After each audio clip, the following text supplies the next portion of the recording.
मनुवादी वहाँ भी हैं, थोड़े से वक्त लगेगा धीरे धीरे करके। अभी आपने देखा एनआरसी के मौके पर बाबा साहब की तस्वीर को लेकर लोग धरने पे बैठे थे। आपने देखा लोग जागरूक हो रहे हैं और मस्जिदों से भी आवाज लगाई जा रही है। संविधान बचाने की बात चर्चा पूरे देश, जैसे जने मनुवादी जो ताकत पकड़ रहे हैं, तो ऐसी बात नहीं है। मुसलमानों के अंदर बहुत बड़ी क्रांति आने वाली है संविधान को लेकर। तो संविधान ही जीने, एक ही रास्ता है जिंदा रहने के लिए, संविधान। अगर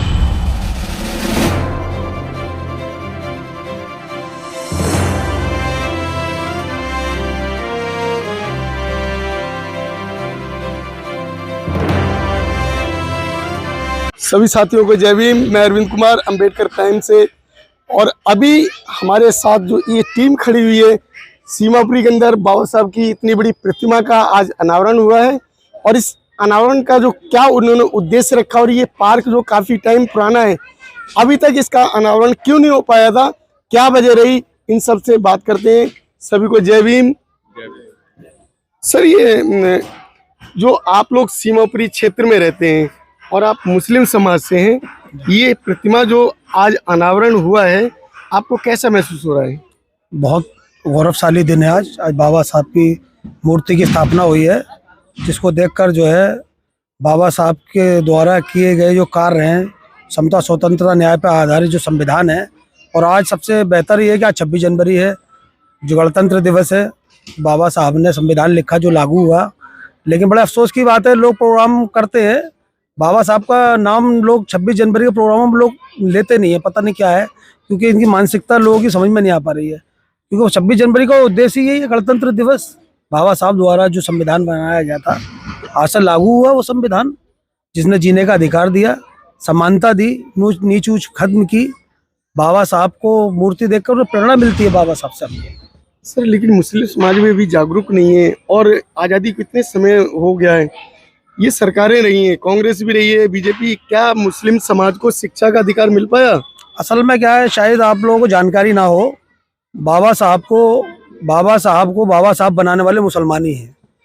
जब बाबा साहब को चुनाव, जब मनुवादियों ने बोला कि भाई जो है, जो सब संविधान के अंदर जो संविधान सभा का जो हिस्सेदार बन सकता है वही बन सकता है जो चुनाव जीत के आएगा। सर, बाबा साहब ने बम्बई से चुनाव लड़ा, जिसमें बाबा साहब के चेले ने ही 10,000 वोटों से हरा दिया था। तो बंगाल के मुसलमान बाबा साहब को लेके गए, और बाबा वहाँ से मुसलमान जो मौलाना साहब थे, उन्होंने इस्तीफा दिया और बाबा साहब को वहाँ से चुनाव लड़ाया, और बाबा साहब को वहाँ से जिताकर संविधान सभा का सदस्य बनाया। और जितने मुस्लिम सदस्य थे, उन्होंने बाबा साहब को वोट देकर संविधान सभा का अध्यक्ष बनवाया। और बाबा साहब की संविधान को लेकर ही लड़ रहे हैं, इस देश के अंदर जिंदा हैं। अगर संविधान ना होगा ना, इस देश का मुसलमान जिंदा नहीं रह सकता। शोषित वंचित जो है सिर्फ संविधान की वजह जिंदा है, और संविधान पर अगर आँच आई, देश का एक एक मुसलमान अपनी जान दे देगा। सर, मेरा सवाल था, क्या अब तक कांग्रेस और बीजेपी ने आपको शिक्षा का अधिकार दिया? कांग्रेस बीजेपी क्या शिक्षा का अधिकार देगी? बाबा साहब ने दिया हमको अधिकार शिक्षा का। बाबा साहब के अधिकार से आज जो है जीने का मौका मिला, और आज बात करने का जो अधिकार बाबा साहब ने दिया। हम तो शोषित लोग हैं इस देश के अंदर। जब हमको इस देश के अंदर, हम लोग शोषित वंचित लोग हैं इस देश के, हम मूल निवासी हैं इस देश के।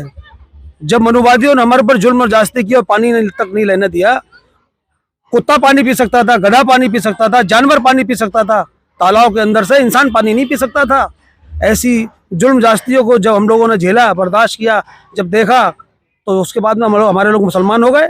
हम देश के शोषित लोग हैं, तो बाबा साहब को कैसे भूल सकते हैं हम लोग? तो सर, आप लोग जो है अपने समाज को जागरूक करने के लिए और अपनी जो शोषितों की पार्टी है उसको लेके क्यों नहीं आ पाते हैं?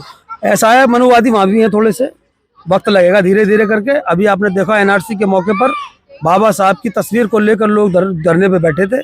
आपने देखा लोग जागरूक हो रहे हैं, और मस्जिदों से भी आवाज लगाई जा रही है। संविधान बचाने की बात चर्चा पूरे देश के अंदर चल रही है। जैसे जने मनुवादी जो ताकत पकड़ रहे हैं, तो ऐसी बात नहीं है। मुसलमानों के अंदर बहुत बड़ी क्रांति आने वाली है संविधान को लेकर। तो संविधान ही जीने, एक ही रास्ता है जिंदा रहने के लिए, संविधान। अगर संविधान के ऊपर आँच आई, तो आप देखना इस देश के अंदर जो है पूरे मुसलमान अपनी जान दे देगा। जैसे देश को बचाने के लिए उसने जान दी थी, अब संविधान को बचाने की लड़ाई है, अब जो है लड़ाई है। सर, ईवीएम के विरोध में धरने प्रदर्शन हो रहे हैं, लेकिन मुस्लिम समाज अभी भी घरों में बैठा हुआ है। मुस्लिम समाज भी लड़ रहा है धरने प्रदर्शनों में। आपने देखा होगा, सारे मुसलमान भी जाते हैं वहाँ पर, और हम लोग भी जाते हैं।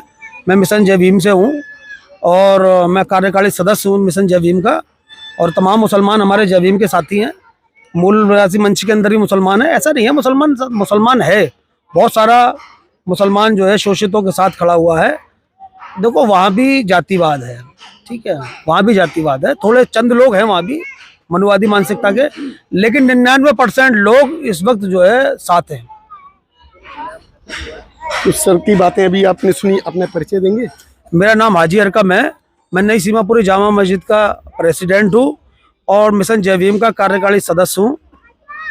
और राजेंद्र पाल गौतम जी के साथ पूरे देश के अंदर समता, स्वतंत्रता, न्याय की लड़ाई लड़ रहे हैं हम लोग, लोगों को समझाने का काम कर रहे हैं। एक दिन जरूर लोग समझेंगे और देश के अंदर दोबारा से जो है वही राज आएगा जो हमसे लोगों ने छीन लिया है, बहुत जल्दी। तो साथियों, सर की बातों से आप कितने संतुष्ट हैं? वीडियो को सब्सक्राइब करें, चैनल को सब्सक्राइब करें, वीडियो लाइक शेयर करें और जो भी आपका कमेंट है उसमें ज़रूर लिखें। बेटा इसे बंद कर देना, दोबारा ऑन कर।